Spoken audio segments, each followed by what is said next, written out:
Okay mga idol, magandang araw. Week 2 tayo kay Tatay X Sugilon. Pupunta na tayo sa bahay nila. Marami tayong idagdag. Ngayon tingnan natin kung ano yung progress. I-correct natin kung meron dapat. Tara! So, doon na tayo patuloy sa bahay nila.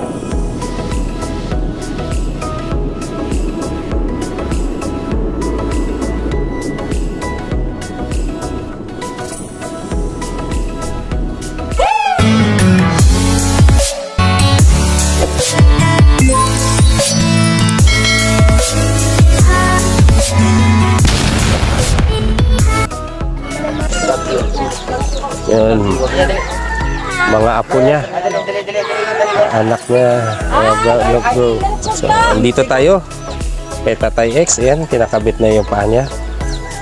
So, para umpisa natin to. Week 2 tayo, week 2 sa training.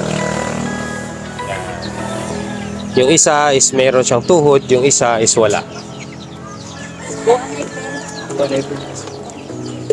So mas challenging to, pero kaya to basta gusto niya.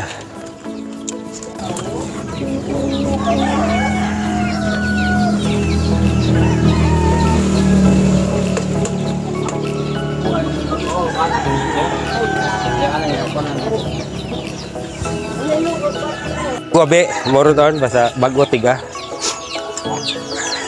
So ayan, kakabit na. Wala mo kato, kato.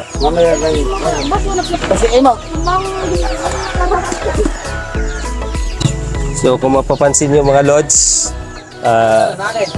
inayos natin para pantay. Kasi kailangan talaga pag training pa lang, kailangan pantay. Mahirap yung nakaslope mo kaagad. Kasi hindi makukuha natin yung tamang pagbalanse sa pagtayo niya. Yun yung una eh. So una tayo makara, ganito yan. Una talaga is yun, tadlong mo, tadlong yung kuyahon. Gusto na ko nigto kating tanaw. Dahil doon tabi ka mong katuturo, ito kating tanaw, agud imot ang utok, ro mismong nagatansya sa imong gawas nga dapat tadlong. So tadlong nga biraya. Manaba raya ay. Ay, mataas raya. So, meron kami problema, no? Pantay na tong sahig natin, mga lods. So, ito is parang mataas. Mataas ito kaysa dito.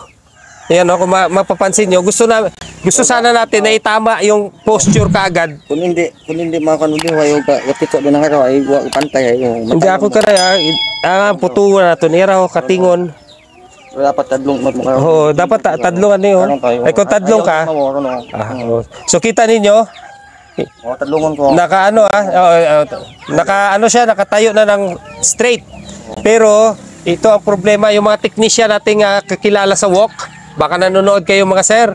So ito po ang problema ko. Paki-comment lang sa baba kung anong gagawin, kung kailangan ba ditong puputulan natin. Puputulan natin dito para ang layo po halos mga 2 inch po yung 2 inch yung diferensya. So mas maigsi ito ng 2 inches. So para makuha namin yung tamang posture, straight up, straight talaga na posture niya. Ako ni maibaba pa be. Kay baba niya iba na. Dito mababa, ito mataas. So ayan. Pero anyway sir, ano lang ra. So at least yan makikita niyo mga sir, baka mga kaibigan natin diyan sa walk and work sa Iloilo. Please advise kung anong pwedeng gagawin natin, kung kailangan ba nating iputulan dito. So i-cut natin dito para matama natin tong. So ayun, yung kagad una ko nakita na itama yung posture mo, ayan. Pero kumusta ang ang paa? Okay. Iya sir, sa dito sa yung pakiramdam mo dito, okay yung fitting? Okay ng fit. Iya sa walang sakit? No, dito wala na. So tandaan natin sir una, Tatay X, huwag ipasok pag masakit. Kasi na-mold tong sakit sa stump mo, yung tama talaga yun na pagsukat ng stamp mo, pag casting. So pag masakit, ibig sabihin may hindi tama na pagpasok. So tsagaan natin na tanggalin tapos ipasok ulit sa tama talagang posisyon ng ating stamp. So ayan, walang sakit pero gusto mo ilakad. Okay, sige, lakad tayo. Mga 3 lang, 4. Tingnan natin. Dati, last week na nag-try tayo, Tatay X. Pero try muna tayo ha. Straight, ayan. Tayo, ayan. So una, ano yung una ito? 1. Lock muna. Tapos pantay tayo. Pantay, ayan. Tapos, ano tayo? Sige, 3 gawas ha. Paron, yan. O, transfer dito yung yung bigat. Transfer. Tapos, ayan. Okay, ganun lang. Okay, 2. 3. Isa pa. Kaya pa? Okay, 4. Okay, yan lang. So, 4 na. Dati, 2 lang. Ngayon, 4 na. May progress tayo. Malaking bagay na yun. Okay. Siya na mismo nag-aalis. Atras. O, ayan. Yan. So, magandang development. Maganda. Ginagawa mo talaga yung pag-exercise. Pero, pati tayo yung kamay, ha? Kahit may, bato, konti lang, i-exercise lang natin ito kasi kailangan din natin para sa magbalanse. Plus, hindi ka masyado mapagod at unti-unti lang. Yung isa tayo talaga sa pag-exercise, di ba sabi ko sa iyo is 10 na ganun. Tapos, pag hindi mo kaya, mga 8 lang.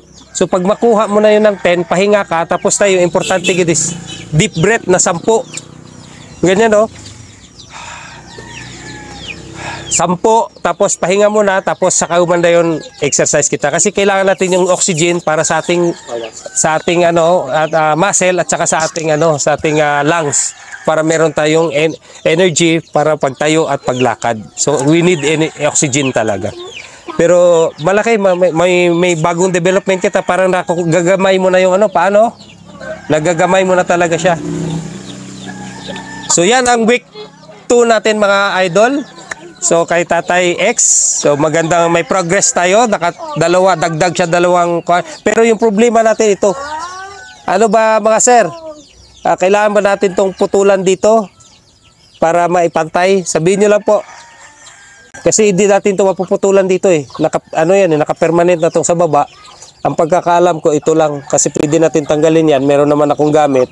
Tapos meron din akong pagputol nito sa bahay. Meron din akong pagputol nito sa tube cutter. Meron ako dun sa bahay. So, pwede natin ayusin para itama yung tangkad. So, ayan lang muna. Maraming salamat.